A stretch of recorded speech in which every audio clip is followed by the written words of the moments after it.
Damos graças ao nosso Senhor pela oportunidade de estarmos mais uma vez aqui na tua casa, na igreja, para juntos nós adorarmos o nome do nosso Senhor e também para nós refletirmos na tua santa e bendita palavra. E eu convido a todos nesse momento para abrir a palavra do Senhor comigo no Evangelho de Mateus, capítulo 5 e o versículo 5.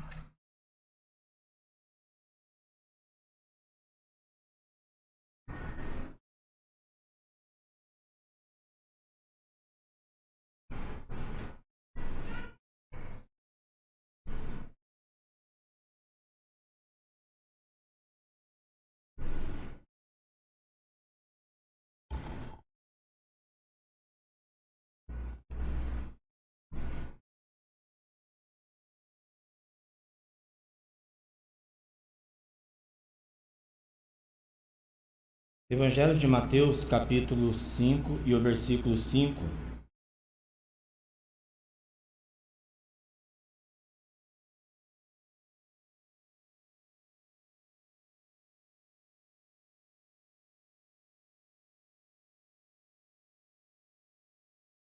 que o texto nos diz? Bem-aventurados os mansos, porque herdarão a terra. Quando nós olhamos para a palavra do Senhor, desde o Antigo Testamento, Deus ele teve uma preocupação com todos aqueles que vão se relacionar com Ele.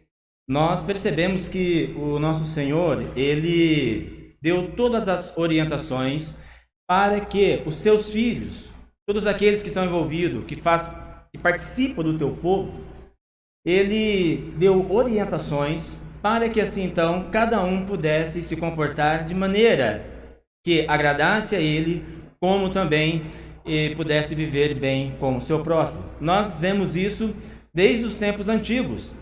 Quem não conhece aqui a história do Antigo Testamento, quando nós vemos Deus olhando a situação do povo que estava escravizado no Egito, e Ele levanta então Moisés para libertar aquele povo das mãos de Faraó, dos domínios de Faraó, e então conduzir este povo para um lugar onde o povo reunido pudesse prestar culto a Ele, pudesse relacionar com Ele, pudesse adorar, ter uma vida, uma relação com o seu Senhor. E nós contemplamos que quando o Senhor está orientando, guiando o povo no deserto, o que Ele faz? Ele entrega a lei para o povo. O que significa isso? Deus estava mostrando, dando ao povo as orientações sobre como os seus filhos deveriam se comportar diante dele, como também deveria se relacionar com o seu próximo. Por isso então que nós temos os mandamentos do Senhor, começando lá no Antigo Testamento. E quando nós olhamos para o Novo Testamento, isso não é diferente.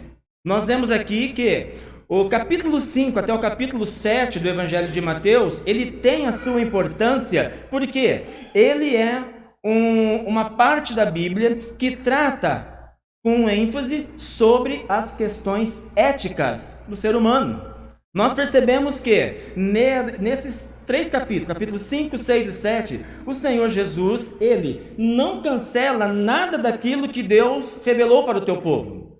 Algumas pessoas têm o hábito de olhar para o Antigo Testamento e dizer que Deus ele teve um relacionamento com o seu povo no Antigo Testamento de uma forma, quando chega no Novo Testamento, mudou a maneira de relacionar-se com o povo. Não! É a mesma coisa, é uma continuidade. E nós vemos que o próprio Senhor Jesus, ele confirma isso, quando ele começa a falar dos mandamentos. Quais seriam os mandamentos que todo aquele que está relacionado com Deus, que agora passa a se relacionar com Ele também, e então como que essas pessoas deveriam se comportar diante de Deus e diante do próximo? E aqui nós vemos, neste versículo, o Senhor Jesus trazendo mais uma informação. Os irmãos se recordam que na última mensagem eu compartilhei com vocês um texto do mesmo capítulo, né? Sobre a questão do choro, né? Bem-aventurados que choram, porque eles serão consolados. Nós aprendemos ali que o choro trata-se, aquele ensino de Jesus trata-se de uma questão espiritual, né? Não é diferente em todo o Sermão do Monte que o Senhor Jesus ele está tratando aqui. E agora, neste versículo, nós vamos falar sobre a questão da mansidão. Tá? Então, o tema da minha mensagem hoje é mansidão, a marca do verdadeiro cristão. Quando a gente fala sobre comportamento e no que diz respeito à mansidão, nós percebemos que, quando comparado ao contexto do mundo, isto é, daquelas pessoas que não têm nenhum relacionamento com Deus, a visão ela é um tanto diferente, não é? Por quê? Essa ideia de ser manso no contexto das pessoas lá fora parece soar um tanto estranho. Parece não fazer sentido. Por quê? Nós vemos na história da humanidade que o ser humano, ele dá prioridade para quê? Para ter domínio. Para ter o quê? Para ter força, para ter habilidades, para ter domínio. E isso, se for preciso, o quê? Usar até a agressividade para que aqueles que estão à volta, aqueles que são subjugados, possam saber como devem se comportar. Não é? Então, quando nós olhamos, vamos fazer uma comparação com as pessoas que vivem fora de um relacionamento com Deus, não conhecem a palavra do Senhor, não obedecem aos seus mandamentos, então para eles essa questão de ser manso não faz muito sentido. E nós vemos que pela palavra do Senhor não é aquilo que o nosso Senhor Jesus Cristo ele estava ensinando. Quando nós olhamos e analisamos aqui tudo aquilo que o Senhor estava mostrando, estava ensinando, nós podemos ver que a ideia, o ensino de Jesus traz para nós um contexto totalmente diferente. A ideia que o mundo faz de conquista e de predomínio, isto é, quanto mais a pessoa se impõe, quanto mais a pessoa se expressa, quanto mais a pessoa se organiza e manifesta o seu poderio e suas habilidades, isto é o que a torna diferente comparado às outras pessoas. Quem se recorda aqui no tempo de criança, né? Quando nós íamos para a escola e às vezes juntava as turmas, né? Então sempre tinha aquele que tinha um amigo mais forte. Então se você era amigo do mais forte, você estava tranquilo.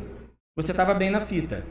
Poderia todo mundo mexer com você, que as pessoas teriam um respeito, não é? Por quê? Porque essa é a ideia do mundo. Mas quando nós olhamos para dentro da Bíblia, não é assim que ela nos trata. Não é assim que ela revela. Porque o oposto daquilo que Jesus ensina, isto é, ser manso, não faz sentido dentro do contexto bíblico. Por quê? Isso fere a boa conduta das pessoas. Isso fere o bom comportamento das pessoas. Porque, vamos lá, uma pessoa que ela não dá ênfase, ela não dá atenção para esse detalhe de ser manso, como há de ser o comportamento, a conduta desta pessoa diante do teu próximo? Ela vai demonstrar o quê? Braveza, não é? Já ficou perto de uma pessoa brava? Que frequentemente é o sistema dela, ela é brava. Você não pode falar nada para ela. Se você olhar para ela, dependendo do jeito que você olha, ela já te confronta. O que foi? Por que você está me olhando? Por que você está me encarando? Pessoa brava, não é? A pessoa que não se preocupa com essa questão da mansidão, ela é uma pessoa que vai tratar as pessoas com dureza. Não é? O que é uma pessoa que é dura no seu comportamento? É uma pessoa que ela não tem flexibilidade. Para ela é X e pronto. Não tem quem a convença. O que ela tem definido na sua opinião, dificilmente alguém consegue mudar. Dificilmente alguém consegue convencê-la para uma outra opinião, para um outro sentido. A pessoa também vai se relacionar com as outras pessoas com aspereza. O que é isso? Pessoa com comportamento bruto. Você chega para a pessoa, bom dia, e ela responde, bom dia por quê?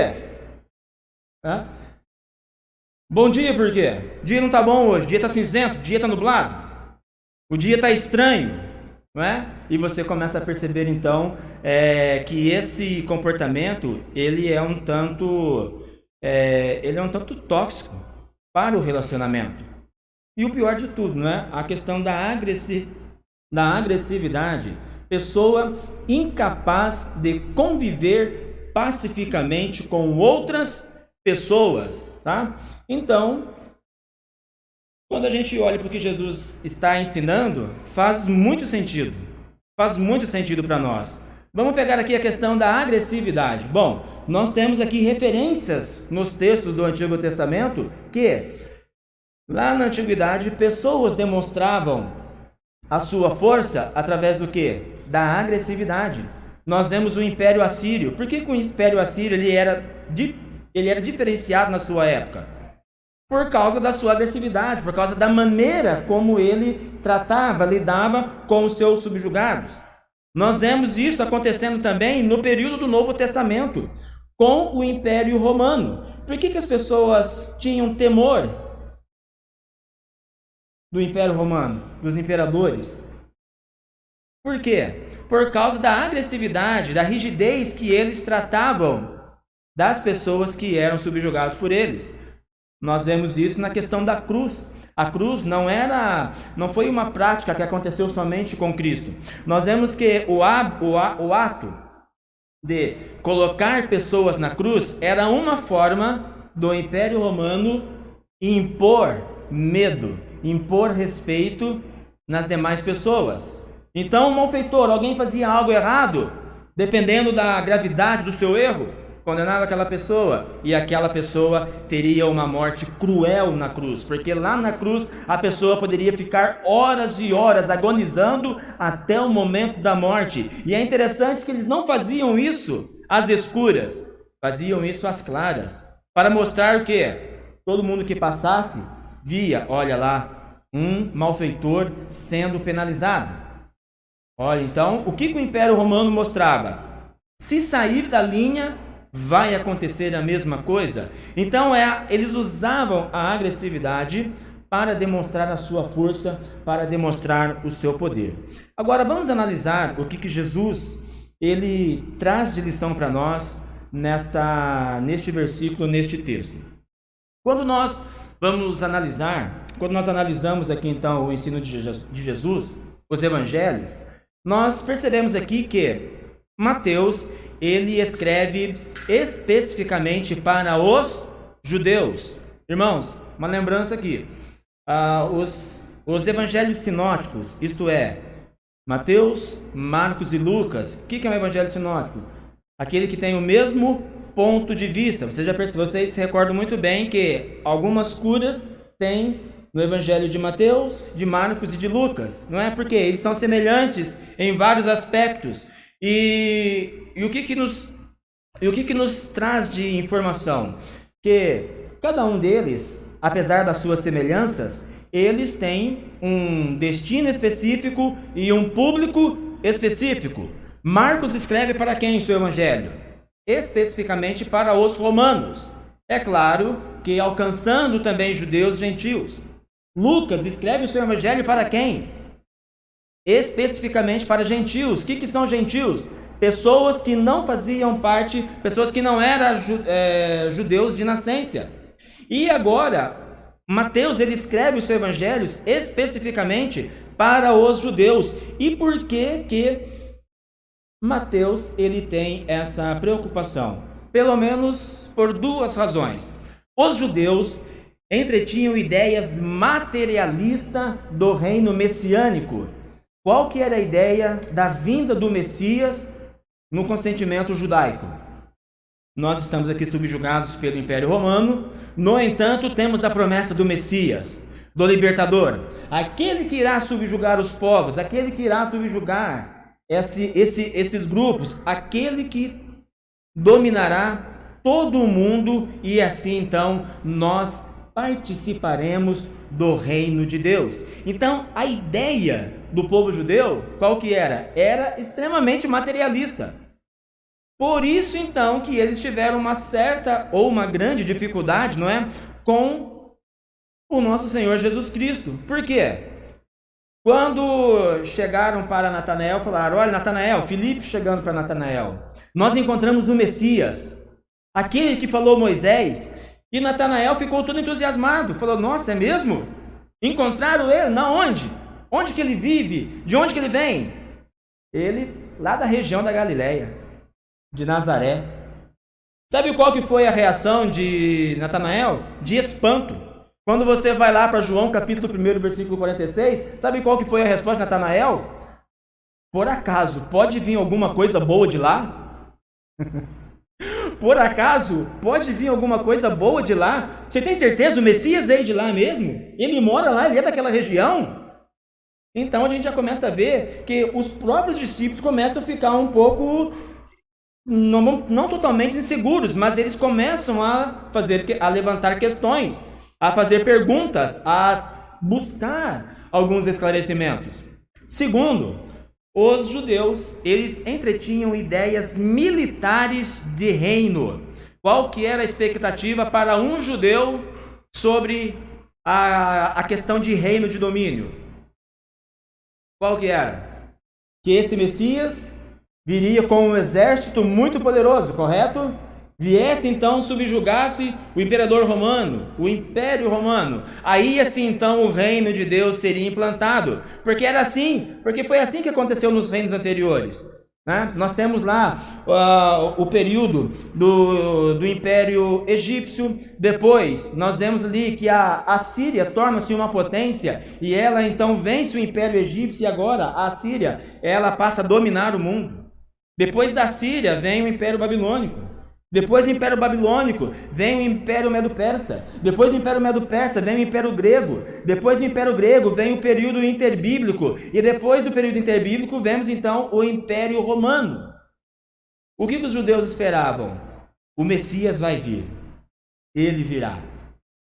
E ele, quando ele chegar, ele vai subjugar o Império Romano.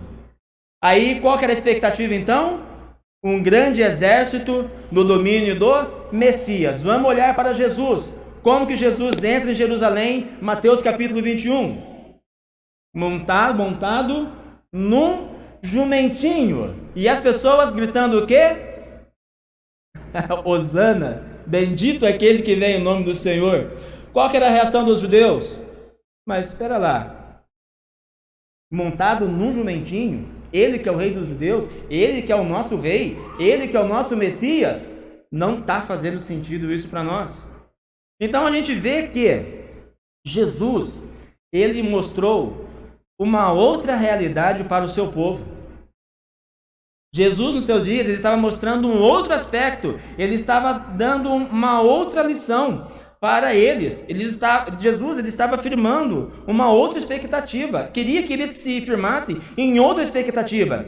Que ficar limitado a dominar somente esse mundo aqui, o mundo físico, o mundo material, isso aí era muito, vamos dizer assim, vago para o Senhor. Porque o Senhor, o domínio dele é maior. A questão que o nosso Senhor Jesus, ele passa a revelar para os seus discípulos era o quê? Que o domínio dele era além disso, era espiritual, e sendo um reinado espiritual, abrange então todas as coisas. E isso Jesus começa a ensinar para os seus discípulos. Por isso que então, quando nós olhamos para alguns dos ensinamentos de Jesus, parece ser confuso para as pessoas na época, mas logo eles entendem qual que era o propósito e aquilo que o Senhor estava revelando segundo a vontade do Pai. Então olha lá o texto. Bem-aventurados os mansos, porque eles herdarão a terra. Quem é o indivíduo manso? Com quem ele se assemelha? Alguns exemplos do Antigo Testamento podem ser indicados, algumas pessoas do Antigo Testamento podem ser indicados como tendo um comportamento de mansidão. Vamos lá. Primeiro, Abraão. Abraão ele teve muita paciência ao permitir que o seu sobrinho, Ló, escolhesse a terra para cessar o conflito entre os pastores. Irmãos, recordam-se disso? Estava havendo ali um atrito, entre os pastores de Ló e de Abraão. E o que Abraão chega para seu sobrinho e diz? Olha, para que não haja conflitos, vai lá, veja qual lugar que você quer. Escolha o lugar. Após a sua escolha, eu vou lá para o outro lado para colocar um fim nestes conflitos. Nós vemos ali a vida de Moisés. Moisés considerado um homem manso também, e ele descrito como o homem mais manso da terra. E olha que a tarefa de Moisés não foi fácil. Quem de nós aqui aguentaria andar com uma multidão no deserto, né? Só de homens, 600 mil pessoas, 600 mil pessoas, somente de homem, além de mulheres, crianças e pessoas de idade.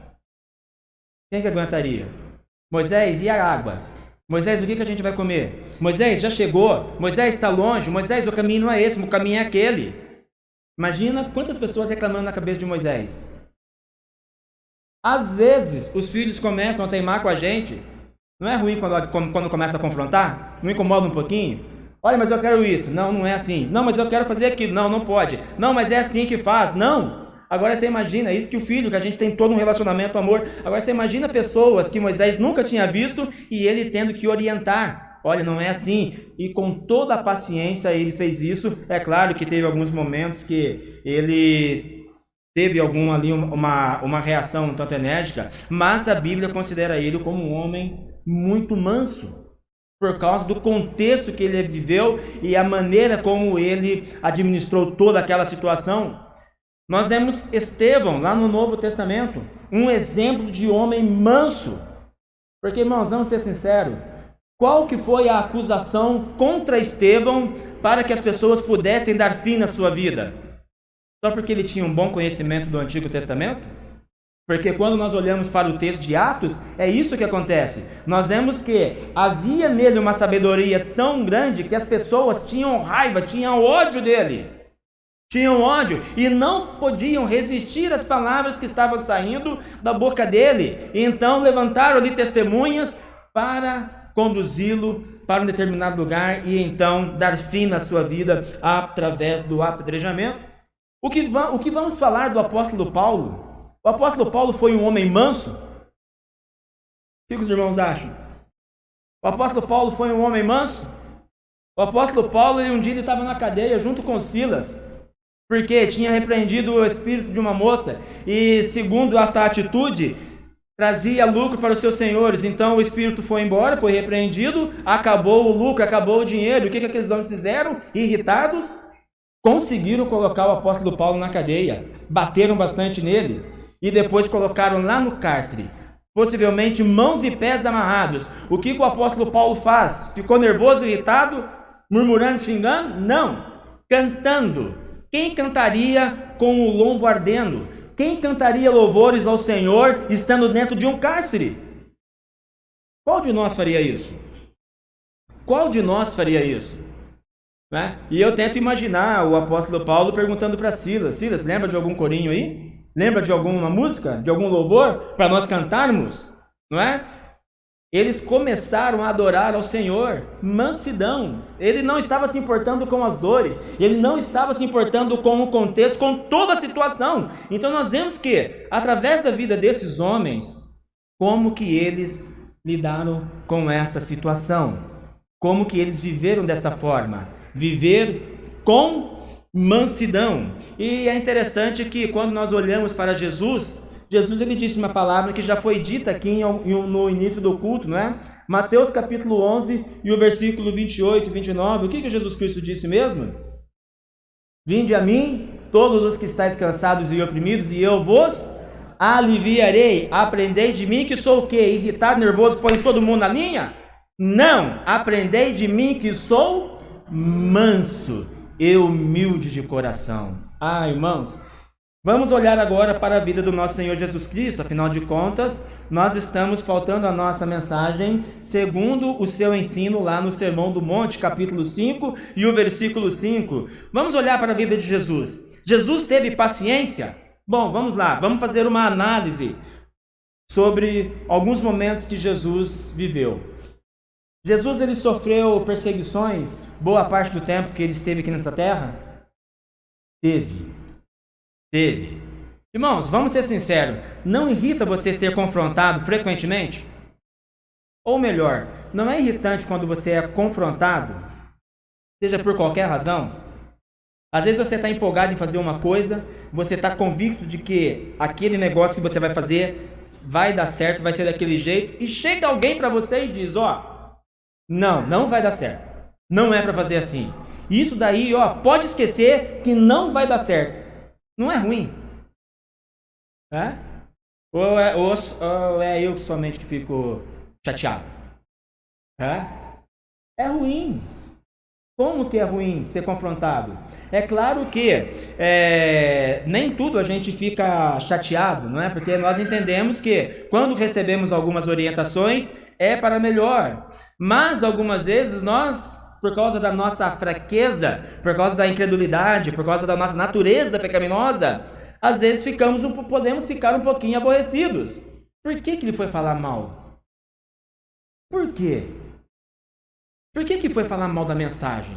Por que foi falar mal do estudo? Por que foi falar mal disso? Por que foi falar mal do hino que cantou? Por que foi criticar? Sabe? E quando percebes que isso está acontecendo, traz um certo desconforto. Agora, quando nós olhamos para a Bíblia de Jesus, Jesus ficava lamentando por causa das várias vezes que ele era confrontado? De maneira nenhuma. Ele vivia segundo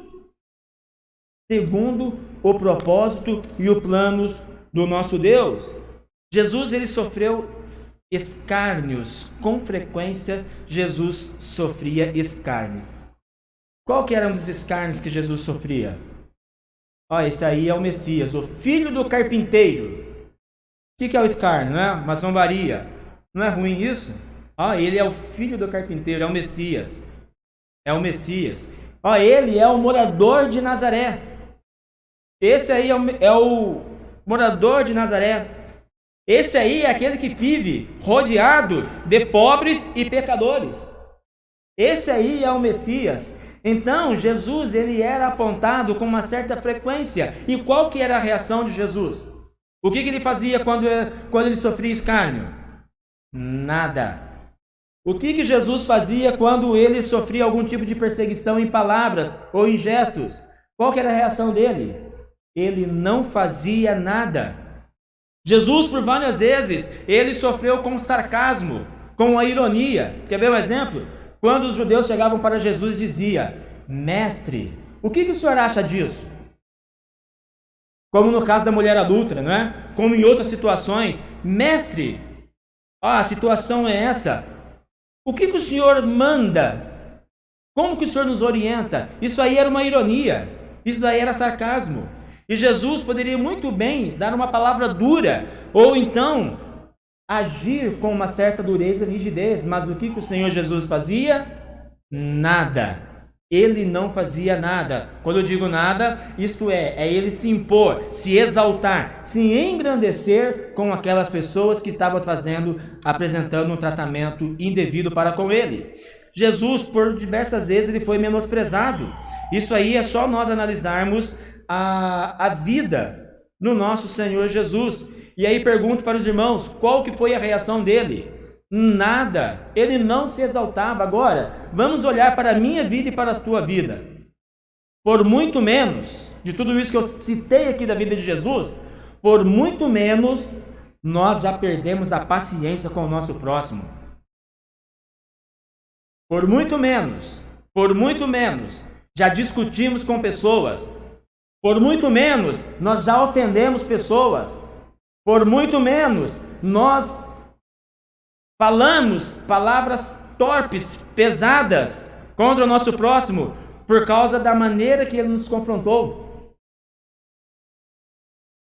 Para analisar, queridos. Se a palavra do nosso Senhor Jesus não traz um grande ensinamento, uma grande exortação para a minha vida e para a sua vida aqui hoje. Por muito menos, nós perdemos a paciência com as pessoas. Por muito menos, de tudo isso que Jesus aqui disse, por muito menos, nós colocamos a nossa conduta em risco.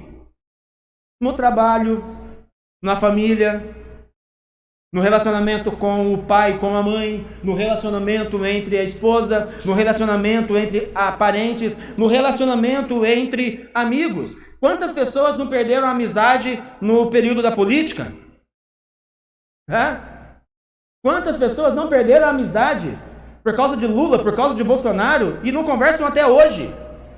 Por causa disso, Porque um foi defender um ponto, o outro se exaltou, gritou, xingou, não aceitou, mandou ficar quieto, cala a boca. E aí a conduta? E aí o amor ao próximo?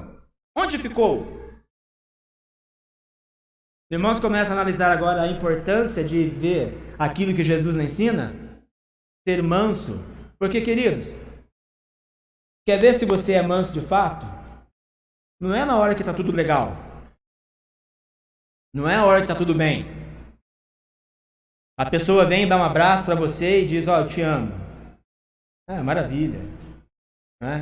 Olha, você estava um pouquinho chatinho hoje, mas eu te amo mesmo assim. Você tolera. Isso daí é fácil. Difícil você ser manso no momento mais crítico, quando alguém aponta o dedo na tua cara e fala um monte de coisas para você que você não merecia. Como é difícil. Como que é difícil. Recordo-me uma vez, permite-me aqui compartilhar mais uma vez um caso, uma lembrança. Certa vez eu bati o carro no carro de uma mulher, eu estava com pressa, chovendo, e você sabe, né? Quem bate atrás perde a razão. E eu tinha o meu carrinho, e quando eu bati no carro da mulher, aquela mulher já abriu a porta imediatamente, estava chovendo, aquela mulher não segurou as suas palavras. Moleque irresponsável, você vai pagar o conserto. Olha o que você fez no carro do meu marido. O meu esposo vai ficar nervoso. O meu esposo vai perder a paciência. E eu olhando para a mulher, calma, nós vamos resolver. Vai resolver que jeito, seu irresponsável? Calma, para o carro ali na frente que a gente... Irmãos, foi lá na frente do Banco do Brasil. Imagina numa sexta-feira, no horário de almoço, o trânsito que estava aquilo, e eu recebendo um sermão da mulher e todo mundo olhando. E todo mundo olhando.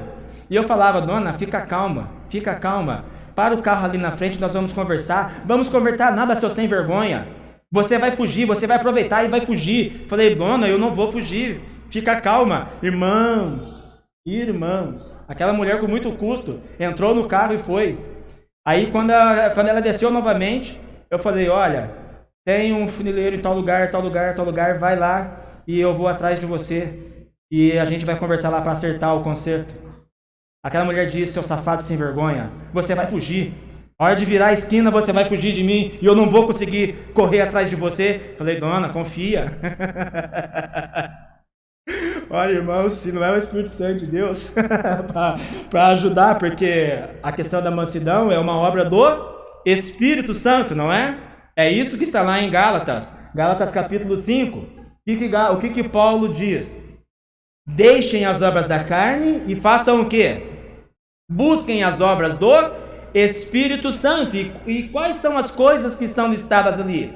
Por isso, irmãos, que eu sou um pouco indiferente com crente que fica chorando dentro da igreja. Porque, irmãos, olha, eu não estou há muito tempo dentro da igreja, mas tem uns 30 anos que eu estou dentro da igreja. E eu já perdi a conta de crentes que choravam durante o culto, não é? Choravam no hino. Ele chegava chegava todo rígido. Mas começava às 7 horas o culto e chorava. Com o hino ele chorava. Com a mensagem ele chorava. Mas de repente, quando às 9 horas acabava o culto, voltava no zero. Né? Voltava no zero. Se cala tua boca. Você faz isso. Olha, você fica. Então eu falava, mas e aquele camarada que estava chorando lá na frente? Cadê a mansidão? Para onde que foi? Então, se você quer ver um crente de verdade, você olha para o fruto que ele produz. Você quer ver analisar se o crente que está do seu lado, se ele é crente de verdade, você analisa as obras dele. Mas a gente pode fazer isso? Pode. Claro que pode. Está do seu lado. Está do seu lado aí a tua esposa, o teu filho, está o teu amigo. Você pode analisar você mesmo. Você mesmo. Por quê?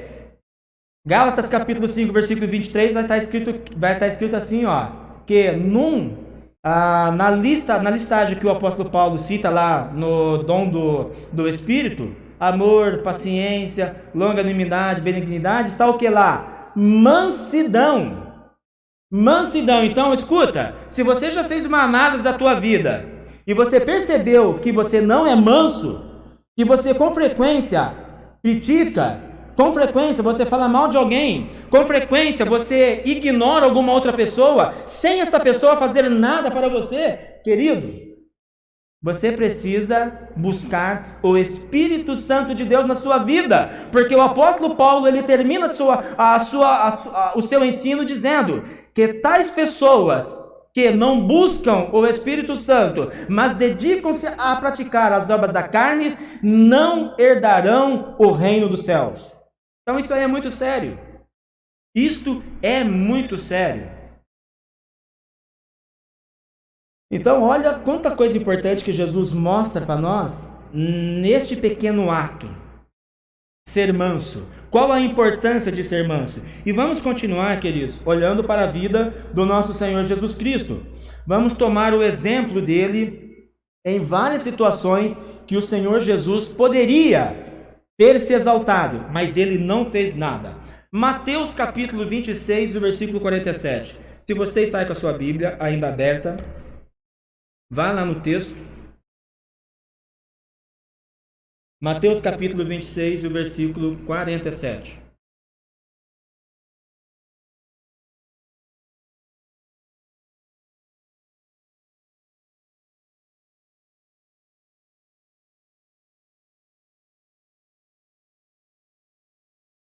O que o texto diz aí? Vamos lá, Mateus 26, 47. Falava ele ainda, e eis que chegou Judas, um dos 12, e com ele grande turba com espadas e porretes, vinda da parte dos principais sacerdotes e dos anciãos do povo. Ora, o traidor lhe tinha dado este sinal: aquele a quem eu beijar é esse, prendei-o. E logo aproximando-se de Jesus, lhe disse: salve, mestre, e o beijou. O que eu disse aqui da ironia, né, do sarcasmo? Mestre, olha o que Judas estava fazendo. Mestre, e o que faz? O beijo da traição. Jesus sabia que aquilo aconteceria, correto? E qual que foi a reação de Jesus aqui? Jesus ficou aborrecido, ficou chateado. Jesus se exaltou com a situação de Judas. Judas, você vai pagar caro por isso. Algum texto fala isso? Não. O que Jesus fez aqui então? Nada. Atitude de quem é manso. E olha, irmão, vamos ser sinceros, como é difícil ser traído, hein? Como é difícil ser traído. Como é complicado você receber a traição. É como que um golpe, né? E você ser traído pelo seu... Você trair a confiança da esposa, do esposo, do melhor amigo, do parente. Como isso é difícil, como isso é doloroso. E Judas faz exatamente isso. E o Senhor Jesus, qual foi a reação dele? Ele não fez nada. Continuando ainda, Mateus 26, o versículo 62, olha o que diz. Estamos falando aí dos momentos que antecederam a ida do nosso Senhor para a cruz. Levantando-se o sumo sacerdote, perguntou a Jesus: nada respondes ao que estes depõem contra ti? Jesus, porém, guardou silêncio. E o sumo sacerdote lhe disse: eu te conjuro pelo Deus vivo que nos diga se tu és o Cristo, o Filho de Deus. Respondeu-lhe Jesus: tu o dissestes. Entretanto, eu vos declaro que desde agora vereis o Filho do Homem assentado à direita do Todo-Poderoso e vindo sobre as nuvens do céu. Então o sumo sacerdote rasgou as suas vestes, dizendo: blasfemou! Que necessidade mais temos de testemunhas? Eis que ouvistes agora a blasfêmia. Que vos parece? Responderam eles: é réu de morte. Então uns cuspiram-lhe no rosto e davam-lhe murros, e outros o esbofeteavam. Irmãos, que situação humilhante! Que situação humilhante! Jesus ser cuspido no seu rosto, Jesus levar pancadas, socos na sua face, sem ter feito nada. Ah, irmão, mas isso aí Jesus já iria sofrer. Isso aí já estava certo no Antigo Testamento. As profecias mostrando que ele seria um sofredor. Não faz sentido. Não, faz sentido sim. Sabe por quê? Porque Jesus está dando uma lição para mim e para você aqui agora. E qual lição que é essa? Jesus não poderia olhar para eles, para cada um que estava batendo nele e dizer: todos vocês darão contas para mim naquele dia. Ele não poderia falar isso? Por causa do seu ego? Ele não poderia? Vocês vão dar conta, não tem problema, bate. Vai se cumprir a vontade do meu Pai. Mas naquele dia, cada um de vocês prestará conta. Não, o que Jesus fez? Ele não fez nada. Ele estava dando uma lição para mim e para você. Quando alguém fazer algum mal para nós, qual deve ser a nossa reação? Nada, fazer nada. Quando alguém falar de mim, de você, qual é a nossa reação? Nada, fazer nada. Quando alguém trair a tua confiança, o que você deve fazer? Nada. Sabe o que você pode fazer, que é o aconselhado? Orar por eles. Orar para que Deus tenha misericórdia daquelas pessoas. Porque foi isso que Jesus fez quando aquelas pessoas estavam pregando Ele na cruz. As pessoas causando aquele grande sofrimento no Senhor. E o que o Senhor Jesus Cristo disse? Pai, perdoa-lhes, porque eles não sabem o que fazem. Às vezes arrumamos confusão dentro de casa por causa de um sapato fora do lugar. Às vezes arrumamos confusão na família, dependendo da palavra que a sogra dirigiu, né? Dependendo daquilo que ela disse. Prova, a sogra é um caso à parte, né, irmãos? A sogra é um caso à parte, né? Brincadeiras. Às vezes, irmãos, o que me chama a atenção, irmãos, o que essa mensagem fala ao meu coração, é porque quando analiso o contexto de vida, a gente para pensar: Senhor, quanta coisa que eu fiz, quanta reação ruim eu tive, por muito menos que o Senhor está apresentando. Então isso para nós, irmãos, fica de lição, que se até hoje a nossa conduta ela é um tanto turva, um tanto estranha, há tempo de nós melhorarmos na presença do nosso Senhor, através do Teu Espírito Santo e através das palavras que o nosso Senhor Jesus está ensinando. Vamos lá, a última referência que eu vou compartilhar aqui com vocês, Mateus 27, versículo 27. Olha o que o texto diz. Mateus 27, 27. Logo a seguir, os soldados do governador, levando Jesus para o pretório, reuniram em torno dele toda a corte, despojando-o das vestes, cobriram-no com um manto escarlate, tecendo uma coroa de espinhos. Olha quanta zombaria com o nosso Senhor.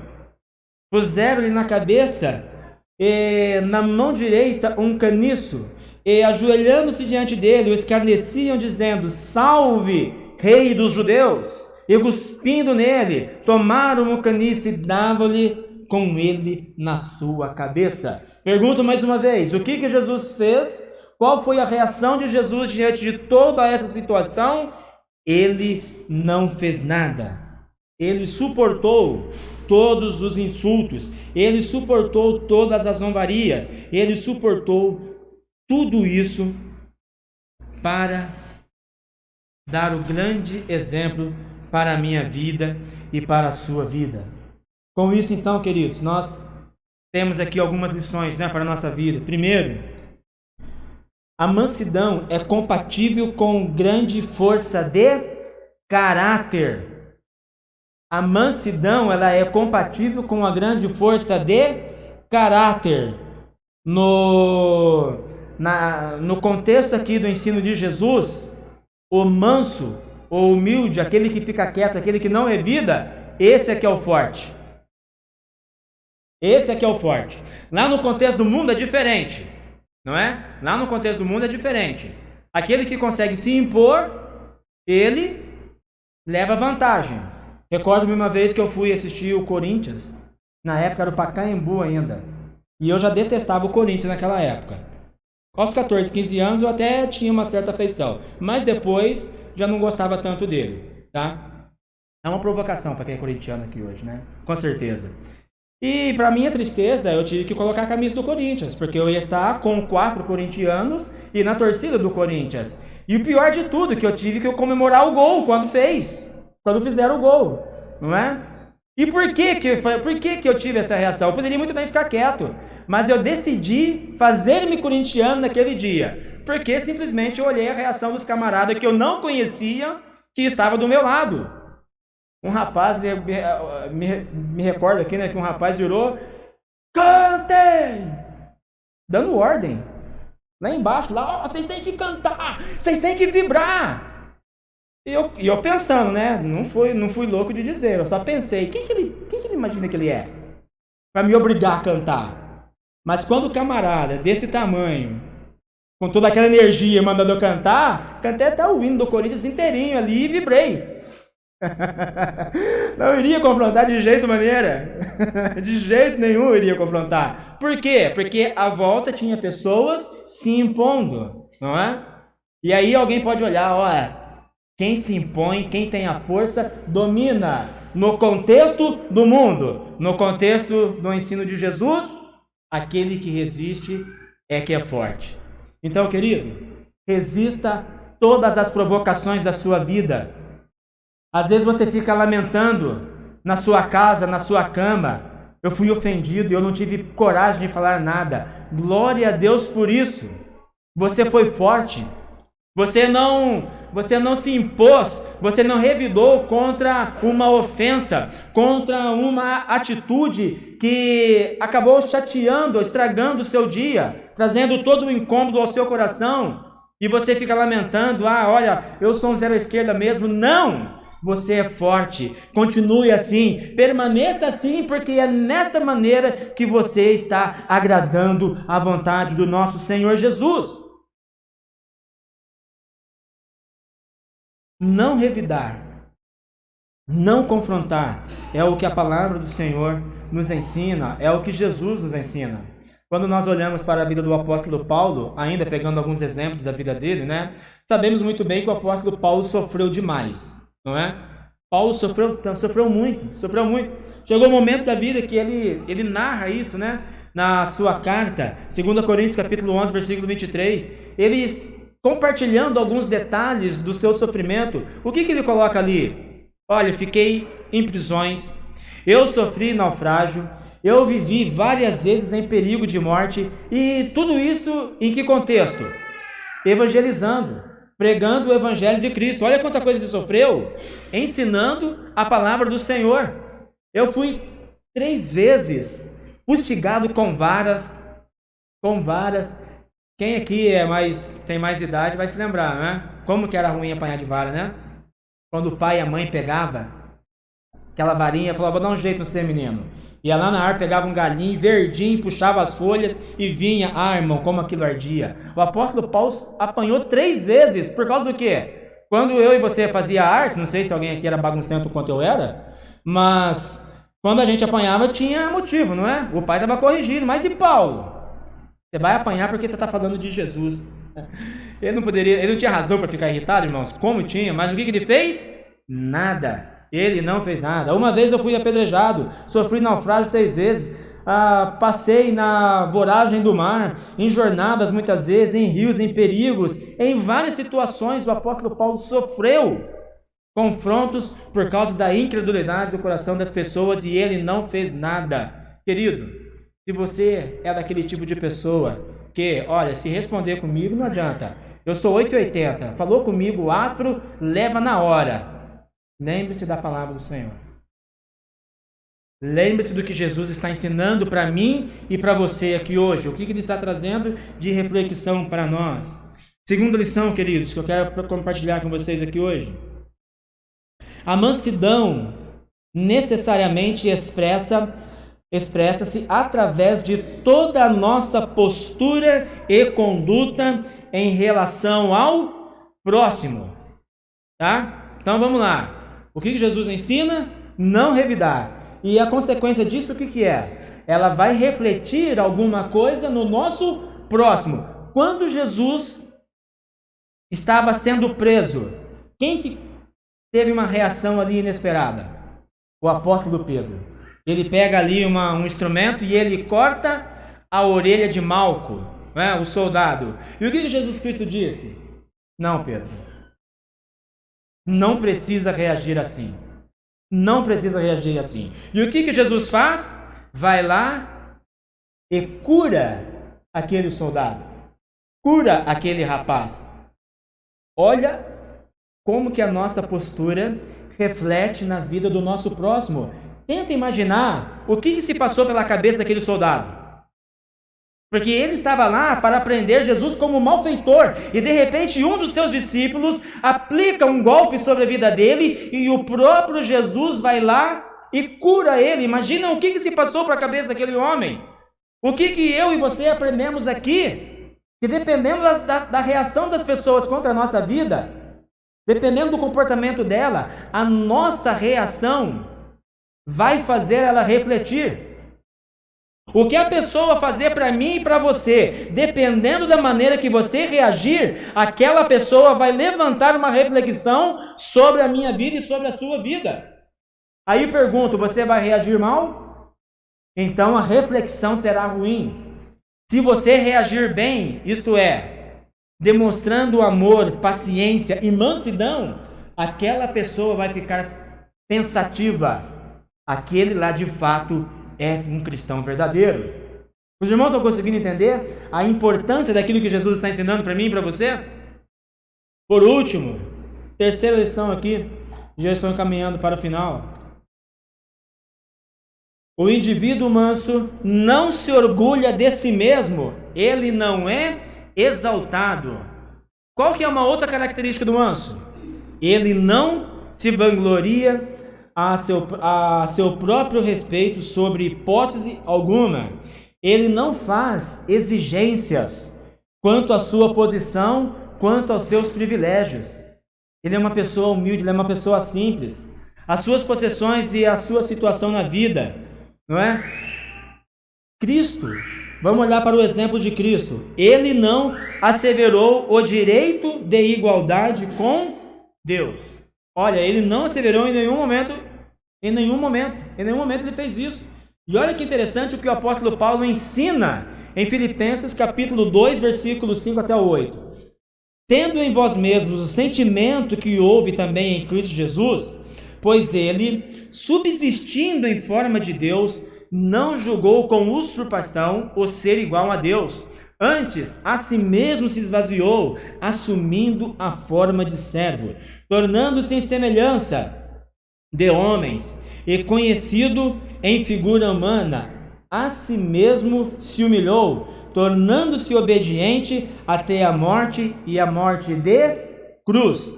O que o apóstolo Paulo está ensinando?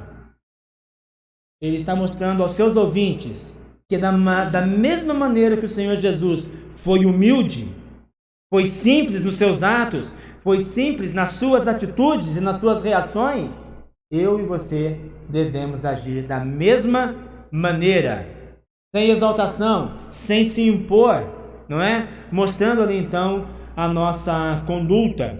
Aí então, irmãos, concluindo esta mensagem, não é? Eu disse lá no início que a mansidão é a marca do verdadeiro cristão. A mansidão é a marca do verdadeiro crente, né?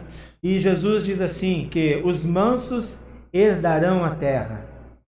Bem-aventurados os mansos, porque eles, os mansos, herdarão a terra. Como entender isso? Como entender esta promessa que o Senhor Jesus está apresentando para nós? Olha o que os Salmos nos diz, lá no Salmos 37. Salmos 37, 8. Diz assim, ó. Um conselho do salmista. Salmos 37, 8.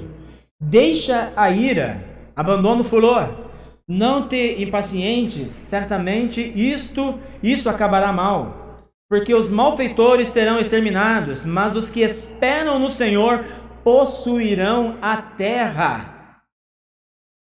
Os que esperam no Senhor possuirão, terão domínio sobre esta terra. Mais um pouco de tempo, e já não existirá o ímpio. Procurarás o seu lugar e não o acharás. Mas os mansos herdarão a terra e se deleitarão na abundância de paz. Está entendendo aqui o que é ser herdeiro de Cristo?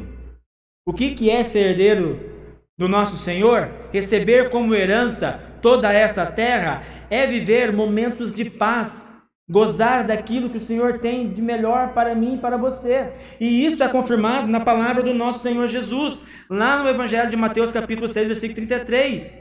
Jesus disse que ao buscar primeiro, em primeiro lugar, e acima de tudo, o reino de Deus e a sua justiça, todas as outras coisas nos serão acrescentadas. Em que contexto Jesus diz isso? Quando as pessoas estavam preocupadas, olha, o que a gente vai comer? O que a gente vai beber? O que a gente vai vestir? Como será amanhã? Como que eu pago aquela conta? Como que eu pago aquela dívida? O que o Senhor diz? Olha, busquem primeiro o reino de Deus, e todas estas coisas vos serão acrescentadas. Deixa eu falar uma coisa para você. Quando você começa a olhar mais para as dificuldades da tua vida, você deixa de ser abençoado, correto? É isso que acontece. Quando você começa a murmurar, quando você começa a olhar para os desafios da sua vida, olha, isso aqui não está dando certo, eu oro, não acontece nada, eu vou na igreja, não acontece nada, a palavra não fala comigo, o cântico não alegra meu coração. Calma! Se você viver dentro deste contexto, você vai cair no caminho da murmuração. Mas olha o que Jesus ensina. Quando a coisa estiverem ruim na sua vida, busque primeiro ao Senhor. Isso é um ato de fé. Isso é um ato de fé. Mas, irmão, eu estou desempregado. Não tenho... Essa semana vai ser bem difícil. Busque ao Senhor. Porque a partir do momento que você começa a buscar a Ele com fé, com dedicação, com amor, o que o Senhor vai fazer por você? Quando Jesus olhou para os seus discípulos e falou, olha, vocês estão preocupados com o que vocês vão comer? Olhe para o passarinho do céu. O passarinho trabalha. Passarinho tem conta bancária. Passarinho, ele precisa ficar juntando semente num cesto lá para aguardar para amanhã? Não, ele não faz nada disso. Ele canta o dia inteiro, assobia o dia inteiro. E o nosso Pai Celestial não deixa, cuida de cada um deles. Olha para os lírios do campo. Nem mesmo Salomão se vestiu, Salomão em toda a sua glória, no seu reinado, nem mesmo ele se vestiu como esses lírios. Agora, se o nosso Pai, se o vosso Pai veste a planta, Ele não vai vestir muito mais a vocês? Não vai se preocupar muito mais com vocês? Por isso, vamos entender que quando as coisas estiverem ruins, complicadas e difíceis na nossa vida, qual que deve ser a nossa reação? Buscar primeiro ao Senhor. Porque quando se busca ao Senhor com toda a fidelidade, com toda a sinceridade, o que Ele vai oferecer para mim e para você? A herança, o reino, participar do seu reino. É isso que Ele faz. E Ele já tem feito isso na sua vida. É claro que isso não na plenitude, porque ainda vivemos no mundo todo distorcido por causa do pecado. Então eu e você temos vitória hoje e amanhã temos problemas. Temos vitórias amanhã, depois da manhã vem outra dificuldade. Mas chegará o dia em que herdaremos todas as coisas para a glória do Senhor. E não sofreremos mais com as coisas deste mundo, com as aflições deste mundo. E encerrando, irmãos, Marcos capítulo 10, 29 diz assim: tornou Jesus, em verdade vos digo que ninguém há que tenha deixado casa, ou irmãos, ou irmãs, ou mãe, ou pai, ou filhos, ou campos por amor de mim e por amor do Evangelho, que não receba já no presente o cêntuplo de casas, irmãos, irmãs, mães, filhos e campos, com perseguições, e no mundo por vir a vida eterna. O que Jesus está dizendo aqui? Aquela pessoa que larga tudo para viver exclusivamente para mim, ele já está herdando todas as coisas. Eu já estou abençoando a vida dele. Mas é claro que ainda com dificuldades. Mas na eternidade, ele herdará todas as coisas para todo sempre, para toda a eternidade. É isso que Deus tem para a minha vida e tem para a tua vida. Então, deixa eu falar uma coisa para você. Vale a pena ser manso. Vale a pena ficar quieto quando as coisas estão complicadas. Vale a pena você ignorar algumas situações, porque é isso que o Senhor Jesus está ensinando para mim e para você aqui nesta noite. E porventura você não tem força para isso, Busque do Senhor aqui hoje. Com toda sinceridade, diga: Senhor, eu quero mudança na minha vida, porque eu quero herdar todas as tuas coisas. Eu quero dar um bom testemunho para o meu próximo. Eu quero ser uma boa pessoa e eu quero ser um verdadeiro discípulo nessa jornada para louvor e honra do teu santo e bendito nome. Vamos orar ao Senhor e agradecer neste momento? Pai santo e eterno, graças damos, Senhor, pela tua palavra, pela tua mensagem aos nossos corações. Senhor, que grande desafio temos na nossa vida, ser manso. Senhor, controlar os nossos impulsos, controlar as nossas atitudes, os nossos pensamentos. Meu Deus, ignorar as nossas mágoas, Senhor, nossos momentos de ira, de desconforto. Pai santo e eterno, abandonar todas estas coisas por amor a Ti. Pai santo e eterno, pedimos a Ti a Tua graça e a Tua misericórdia, para que a todo tempo, a todo momento, possamos viver conforme a Tua graça, conforme a Tua vontade. Senhor Jesus, eu oro para que a Tua palavra floresça no meu coração e no coração de todos aqueles que ouviram esta mensagem. E peço, Senhor, que cada vez mais, que a cada dia, possamos, Senhor, seguir o Teu exemplo, ser mansos, ser humildes, para a glória e louvor do Teu santo e eterno nome. Assim, meu Pai, eu oro e peço que a Tua paz esteja sobre as nossas vidas, sobre os nossos corações. Em nome do Teu Filho amado que eu peço, meu Deus, e agradeço para todos sempre. Amém.